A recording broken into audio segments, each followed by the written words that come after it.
Okay.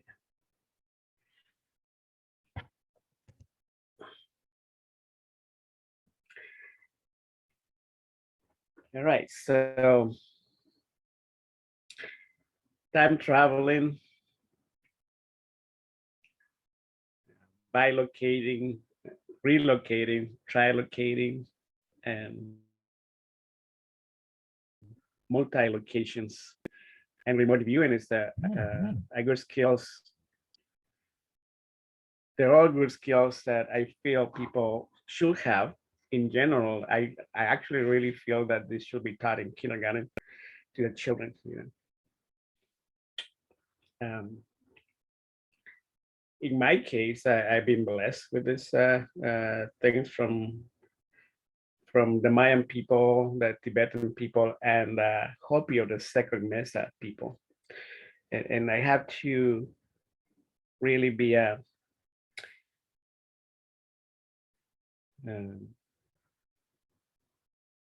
humble to say, yeah, this is not mine. This is the people's knowledge. It's Tibetan knowledge, it's Hopi knowledge, and it's Mayan knowledge. And I'm sure many other cultures have this wisdoms at the same time and at a different timelines. And so I like to always give the acknowledge those cultures who have been preserving this communications, these messages that eventually get to you, and then you decide what to do with them. So always honoring the lineage of the Choti people, honoring the constellations that we have above us in today's day. We have a cat, the lizard, we have the shining path, we have the dog, we have transformation, and we have the black obsidian mirror. It's what I'm wearing today. So these constellations allows us to tap into how specific we want to get into the remote viewing sharings and the training, the bilocation, um, and the shape shifting. It's really interesting how you who already know we've been doing this.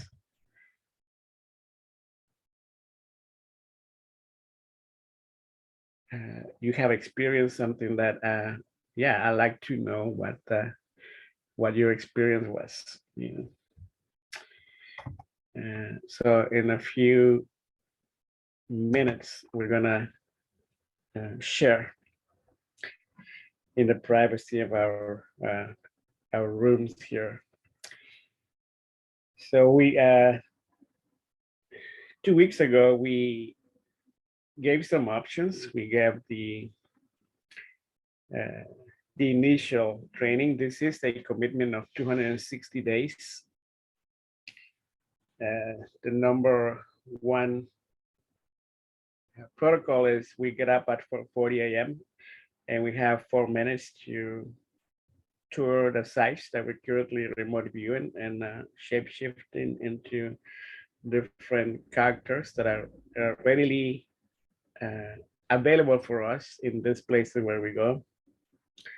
We went to Brazil to the mines where I had the greatest experience so far. The Gerais mines in Brazil. That's the North Atlantic coast of South America. Then I went to this lake up in the Swiss Alps also. So we have a few options. We had Copan. Copan is actually to me is almost an instant bilocation because I'm very familiar with the area, and it's an interesting way of bilocating where you already are familiar with the area. And so that's if you want to start there, bilocating to places where you already know, that will get you like a little like an airplane. You start the engines in this adventure. And so we have also the options. We had the eagles, we had the condors, the hawks, the owls, the quetzals, and the hummingbirds to take in our adventure, where they have readily, they always have been readily available to deliver messages. You know, the hummingbirds, that's one of my favorite um, animals in the animal kingdom, the bird tribe that I take on and come and visit you wherever you are, answer questions wherever you are, and also the hawk, uh, the black hawk and the red-tailed hawk. And then I found out the other day that taking on a bat gave me the great experience going inside the caves in Brazil. And then just for kicks, I went, I went to these caverns in Mount Shasta too, because I always felt like Mount Shasta has that connection underground to uh, Mount Fuji in Japan and Kilimanjaro in Africa. And also, so I was curious, you know, can I get to Brazil coming through from Mount Shasta? And I wasn't able at this time. One of my alarms went off, and so I didn't get to. It broke the vision. So there's another thing. Silence. If you can have absolute silence while you're doing your 4 minutes, that's awesome. If not, you know, we do what we can. So 4:44. At that time, you're finished with your tour of these places, and then you go back to sleep. If you can, if not in full awareness, you can go through contemplation or meditation, which is two different things. We can get on that later. And well, contemplation is or eyes open, meditation is eyes closed. So that's the main difference. There's other differences too. So having the bat as an ally, that was really nice.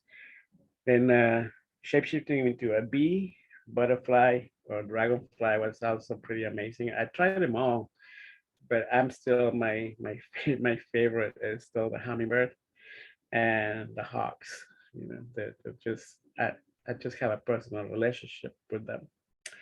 So that was 2 weeks ago. In the eternal present, in the now, we're switching locations. Um, we're gonna go to Scotland. That's to the Isle of Lewis. Um, there's a few small towns in this island. The one I'm interested in going, and I invite you guys to go there also, is called, well, you guys know the language better than me, but it's spelled Garenin. Oh, I'll say Gerling, Scotland, in the Isle of Lewis. And maybe in a little bit, maybe you can school me how to pronounce this, but Garenin in Scotland, in the Isle of Lewis. That's one of the destinations we're gonna go to. And then I invite you all to come to the Valley of the Kings. This is also in Brazil.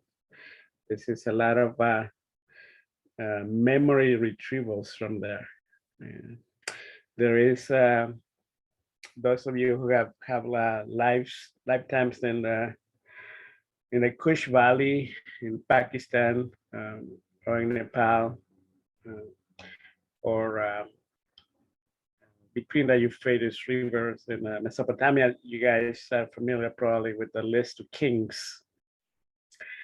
So the list of kings in the Valley of the Kings are connected. There's connections there that we can investigate in our travels throughout the next 15 days, right? So Valley of the Kings, Garrening, Scotland, in the island of Lewis, and Lhasa in Tibet. I am very interested in the path from when you get off the train that you can take in Peking City in China. I'm very interested in the train ride from Peking City in China to Tibet. And yeah, I'm interested in that. And I'd like to get some you guys' help to go there and see what you guys get. Right. For those of you who are not familiar with what we're talking about, we're talking about bilocating, remote viewing, and, and the art of dreaming. Not like Carlos Castaneda and Don Juan, but this is a combination of three different wisdoms: the Mayan wisdom, the Tibetan wisdom, and the Hopi of the second Mesa wisdom. I have to be very specific and with who these people are. They're very ancient lineages. So for those of you who are wondering what is this is all about, I know there's a lot of you out there who are interested in it, and the you know, the mental blockages, the self-imposed prisons won't let you come to this wisdoms. But sooner or later, in this new world, people need these skills to be passed to others in the future. So that's what we're doing. And the other thing that I wanted to say is, so we get up at 4:40. We have 4 minutes to tour the sites. We drink warm or hot water. That is a key element. I'm not sure why that is, that it needs to be warm water or hot water. It activates something inside the brain and inside the tract system that in that combination gives us a more openness, if you will, to do these things. So 4:40 a.m., warm water, and really try to go back to sleep, right? So the next, in addition to the shape-shifting animals and insects that you have now, we are now made a deal, if you will, with these other animals, the dog. The one I made, we, the Sapper community, and the Sapper community, by the way, are the ones who are supporting us in the dream world. They live in Ecuador, in the Amazons in Ecuador by Rio Pastaza. And that's going to be another location where we go, not in this time, but the next time. We should have enough practice to be able to go there. So the new containers are the dog, the lizard, and the skulls. So, I'm very interested in becoming a skull.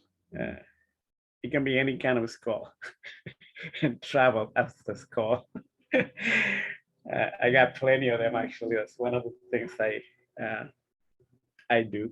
In the skull realms, the skull calendar in that. But so the skull, the lizard, the dog, and one of my all-time favorites to shape shift into, the serpent, snake.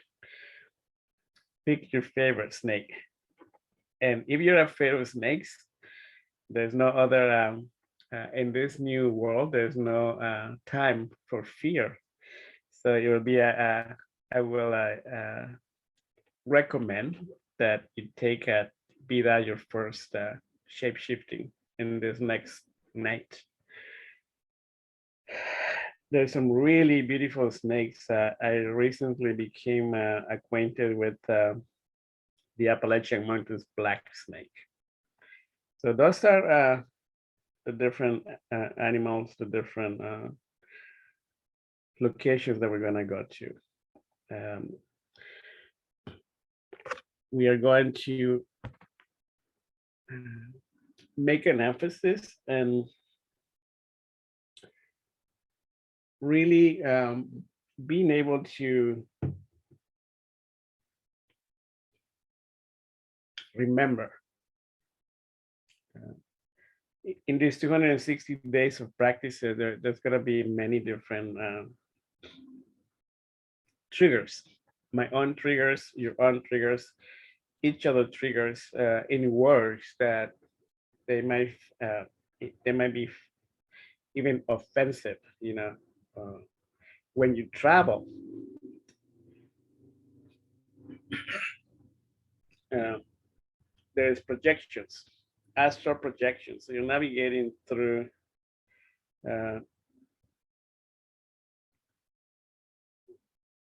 this multi-layer of mm, three timelines that I am aware of. And I say I'm aware of because some elders in the man world and the Hopi people, they speak of other timelines besides past, present, and future. So three timelines, navigating through three timelines and many multi realities. So for example, if you choose to go to uh, Lhasa, a mental projection of what year you want to go to.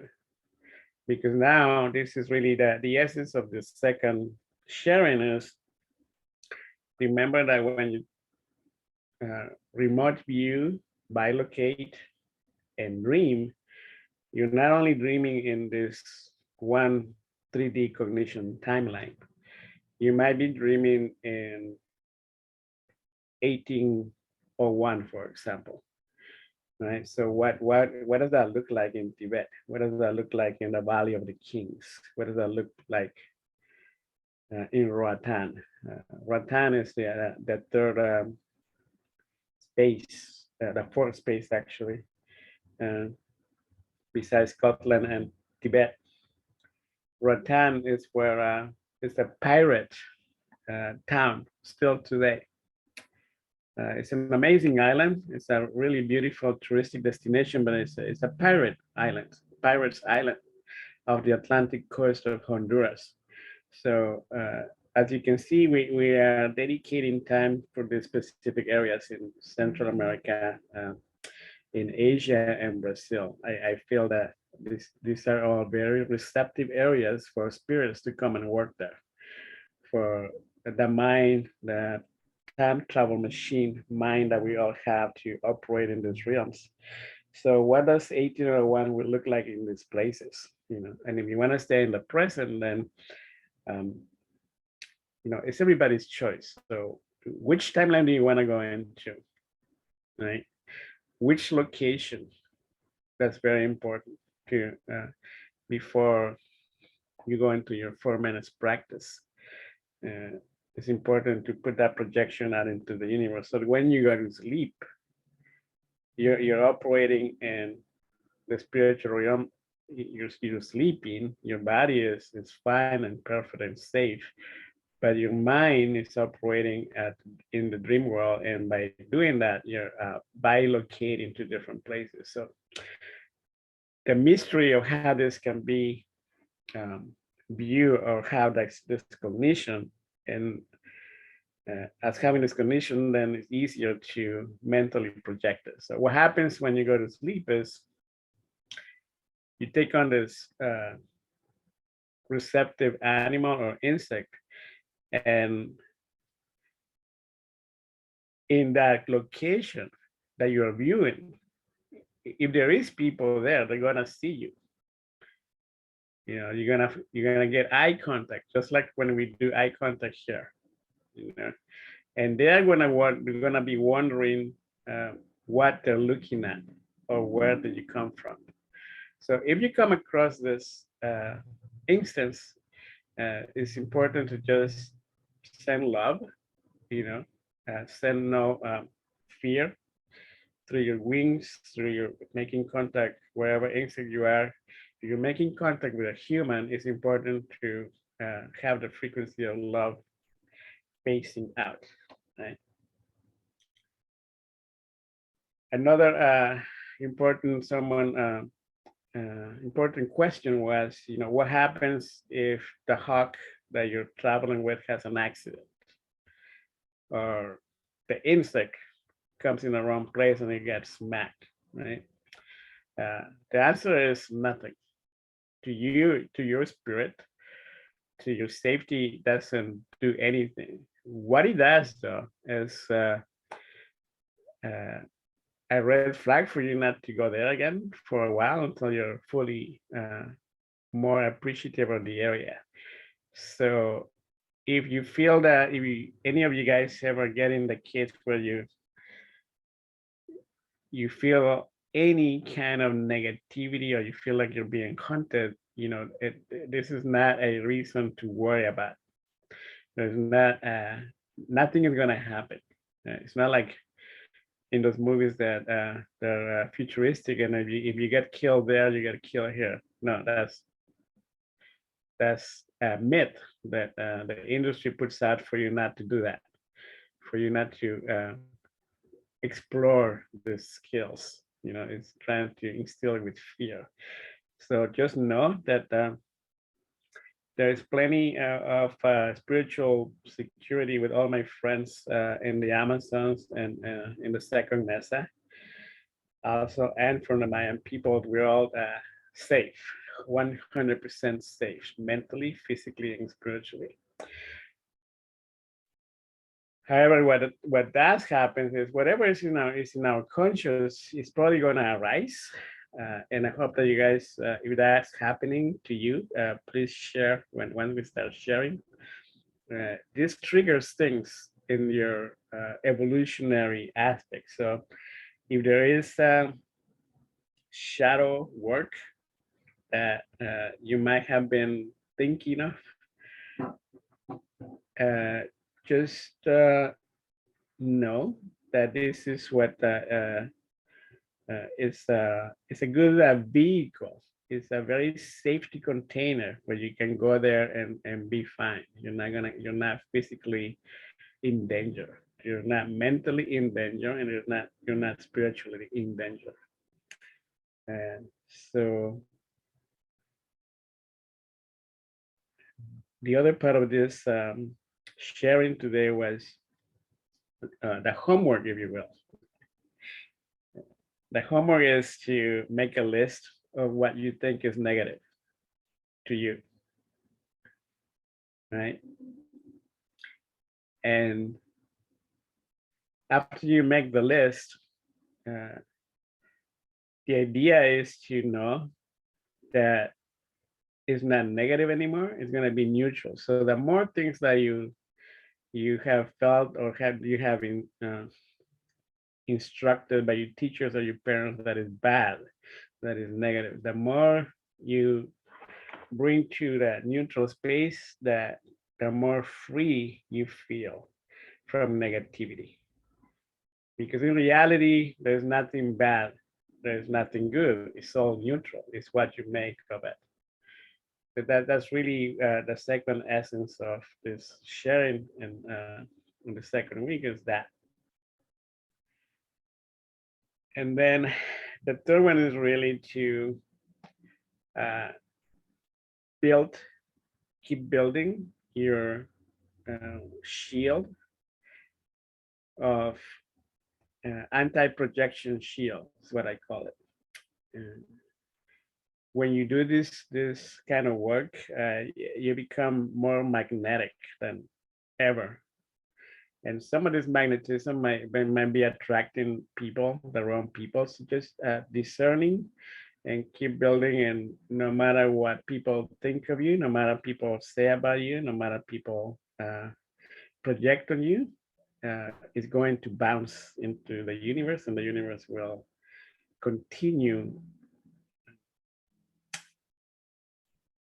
transmuting, transforming anything that is thought of as negative into neutral.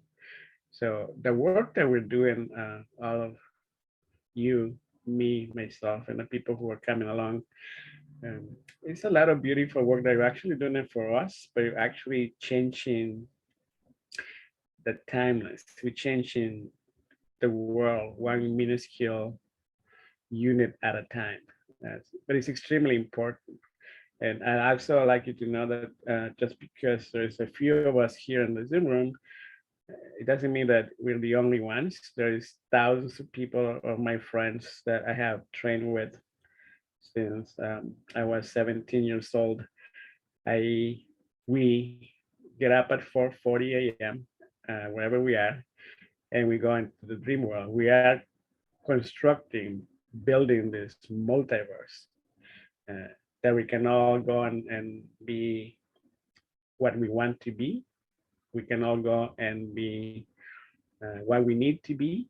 And there's a lot of skills in this new world that you can bring into this reality, your physical aspect, and then do what you will with it. You know, this is sacred work, sacred knowledge, but it's really coming to you because you have make a choice to be open, able, and ready to receive it.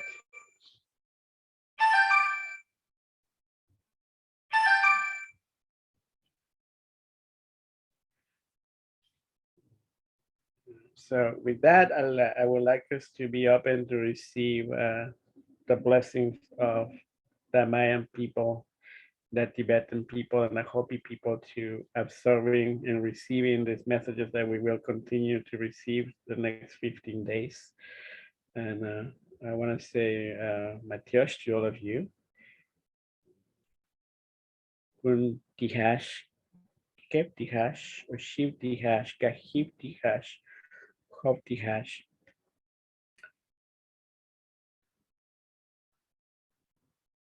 Wikib Tihash, Wukub Tihash, Wakshakib Tihash, Beleheb Tihash, Lahub Tihash, Pum Lahub Tihash, Gab Lahub Tihash, Osh Lahub Tihash. So this is a prayer for health and happiness. Thank you for being here. All my heart, my love for all of you who are open to receive. Thank you.